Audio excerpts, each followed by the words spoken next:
Hey y'all, this is Lydia. There's so much information coming through right now, I hardly know where to begin. So I think I'm just gonna pull a card from the Sacred Forest Oracle and see what the cards have to say. And immediately one wanted to pop out. Growth. Which makes sense, it's been in the air, especially with us in Virgo season. Virgo in the step astrology system is the final step of manifestation. So it's that feeling of becoming or things coming together, of reality sort of getting into an integrity between the energy and the physical manifestation. So the feeling beginning to match the tangible, which is beautiful. But at the same time, Virgo season is also a reality check. It can put a spotlight on things that aren't working anymore, that need to be handled or dealt with. And in general, in the air, I'm getting still this new beginning energy, but it's almost like there's this dissolving that has to take place first. And we're in the dissolving stage.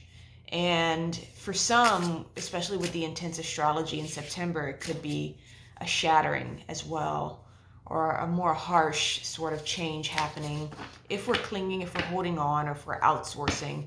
Because that's the main message that's been coming through for years now. It's we no longer are supported in seeking for answers outside of ourselves or outsourcing our empowerment and our ability to make decisions and take actions on someone else or some other entity or some institution. We're in energies now where your inner authority reigns supreme, and it's very important to clear in our system and to be in integrity in our system so that we can get clear messages and we can get clear signals, or at least understand when we're not getting any clarity and what needs to happen then, whether it be take a step back, rest, not let go of some sort of attachment. But in general, just getting in tune with what we need each individually in order to operate at our optimal. And that's Virgo in a nutshell. What can we do to really get things in the highest efficiency with the least amount of effort? And so this is what's coming in. And we could still be in the stage of, okay, well, these things aren't working. And that's sort of the process too on a divine level as well. It can be reductive before it's productive. It can be, well, I know what I don't want. I know what's not working, but I don't know what works, and I don't know what, I want right now. But in that reductive process and understanding what we don't want and what's no longer working, we get closer and closer to what we want and what will work. And this is a big one. It's not some simple thing like, you know, some sort of scheduling or some sort of daily task that needs rearranging. This is how we operate, and this is how we think, and this is how we feel. And it's also how we believe and what we expect, and also how we can maintain a sense of clarity within our system so that we can always be in this energy of I trust myself. And that's actually was at the bottom of the deck before I started shuffling again, is trust. And now we have courage. But let's pull off the top and see. And beauty, which is another thing that has been reverberating for quite a while. We're being guided by sweetness, and we will know by the feeling and this energy of what makes us feel good. And this is especially important to have some discernment, especially as, Jupiter is retrograding back into Pisces this year, and then it'll station direct and re-enter Aries. But first it's going to re-enter Pisces. And it's going to not come to a perfection when it comes to conjuncting Neptune. I think it comes into a degree of conjuncting Neptune before it stations direct and moves back into Aries. But this is also energy of not getting too lost in pleasure and really being honest about what is escapism and what is actually attracting us on a divine level. And part of that is, again, getting clear in our system so that we can have that discernment. So discernment is still key when it comes to being guided by sweetness, when it comes to being guided by what makes us feel good, and really being honest with ourselves is what's an escape and what is actually information coming in to sort of lead us into a new opportunity or a new doorway into more magic in our lives and into more fulfillment and satisfaction in our lives.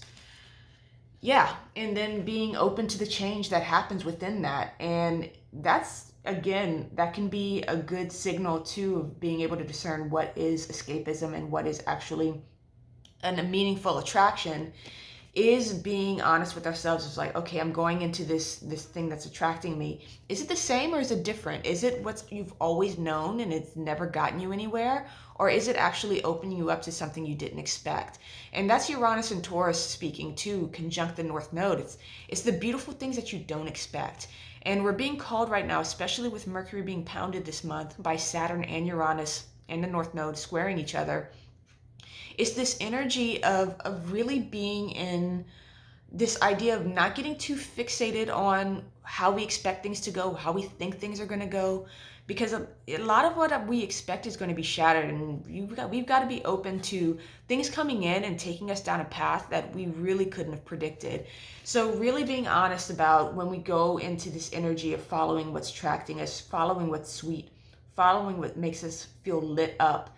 Is it creating some sort of change in our life, or is it the same old that hasn't gotten us very far? Or it's run its course and it's kind of plateaued for us, and being honest and being in our discernment about that. So that's what I'm getting.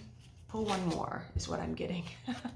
And grace, having grace when we slip up and we don't, perhaps we let ourselves down. And that is tying into the Mars retrograde in Gemini coming up, which Mercury's in shadow, Mars is in shadow, and they're trining each other. So there's this energy too of there's an outlet. If we're feeling some sort of pressure, if we're feeling, when I think of Mars retrograde in Gemini, I think of the Will Smith energy earlier this year of him really, going off the rail, then having deep regrets afterward.